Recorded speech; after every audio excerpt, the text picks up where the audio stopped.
PSG Fan TV, bonsoir à tous, bonsoir Alban. Bonsoir Nip. Alors, ça change un petit peu l'atmosphère par rapport à mercredi. Euphorie mercredi, un peu, je sais pas pour certains, mais ça a l'air d'être une petite douche froide quand même pour samedi. Comment toi tu ressens, quel est ton ressenti après ce match? Écoute, par rapport à mercredi, la pluie est toujours là. Mais sinon, les sourires sont toujours présents. On est toujours dans notre lancée, dans notre super match qu'on a fait mercredi contre Manchester City. La remontée 4-2. Écoute, ce soir, le coach a fait tourner, et c'est normal. On lui en veut pas. Il fallait faire souffler le capitaine Marquinhos. Il fallait faire souffler notre Achraf Hakimi. C'est normal, tu vois. Voilà, on a fait tourner. Les têtes sont à mercredi en Allemagne du coin de Stuttgart, où on va devoir concrétiser tout ce qu'on a fait pour valider et pour tous nos efforts, quoi. On va devoir les valider pour arracher ce 16e de finale. Et voilà, ce soir c'était à oublier, quoi, à oublier. Alors, on voit que tu en as parlé, cette rotation qu'il a voulu mettre en place, notamment un qui fait énormément de débats parmi nous, c'est Ramos. Comment tu peux le juger? Comment tu le vois? Comment on peut l'utiliser dans cet effectif? Il faut l'utiliser en super sub, hein, en super remplaçant. C'est voilà, quand il démarre titulaire, il a du mal, quoi. Il a pas le même impact que lorsqu'il rentre sur le banc, quoi. Là, il a 2-3 occasions.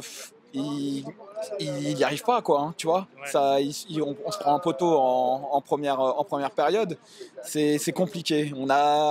En deuxième période, il a plongé en numéro 9 notre recrue. Car ce soir, on avait, je vais te laisser me le prononcer, Gravataskhelia.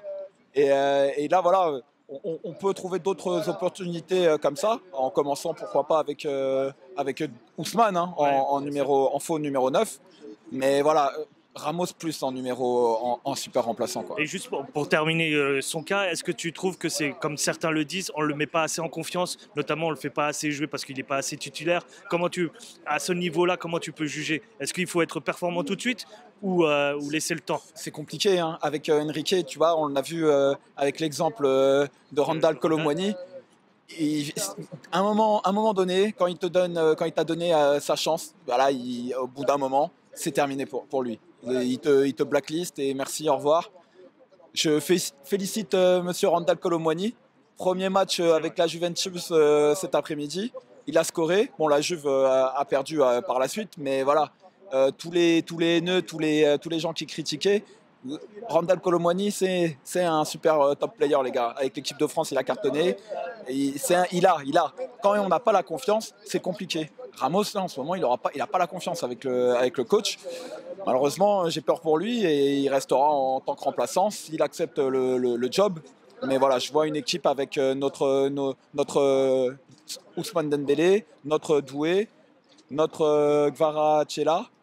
Et voilà, quoi, on espère que ça va scorer pour le reste de la Ligue des Champions. Alors, dernier mot pour la défense. Comment as-tu trouvé cette défense remaniée avec un Donnarumma que je trouve et que j'estime un peu plus en puissance? Donnarumma, tu vois, sur la lancée de mercredi, hein, toutes les critiques qu'il se prend dans la gueule pour rien. Soir, il nous arrête encore des tirs, hein. On a un premier tir à la les 5 premières minutes, il faut les arrêter. Il est très bon, le Donna. Faut arrêter avec les Safanov, les Tenas et compagnie, là. Il est très bon, il est là. Après, dans la défense, il a mis en centrale notre ami Beraldo. Beraldo, bon, il a fait le taf, ça allait. Hernandez aussi, il l'a fait souffler en deuxième. Mais ouais, il faut faire tourner. Achraf Hakimi, voilà, pareil, a été mis de repos. Les têtes sont en Allemagne à mercredi à 21h. Ça va être la super finale de la Ligue des Champions. On l'attendait, notre finale pour les 16e de finale. Et on essaiera d'aller le plus loin possible, de tomber pourquoi pas sur un club français, un petit Brestois ou un petit Lillois. Et voilà, on vous attend.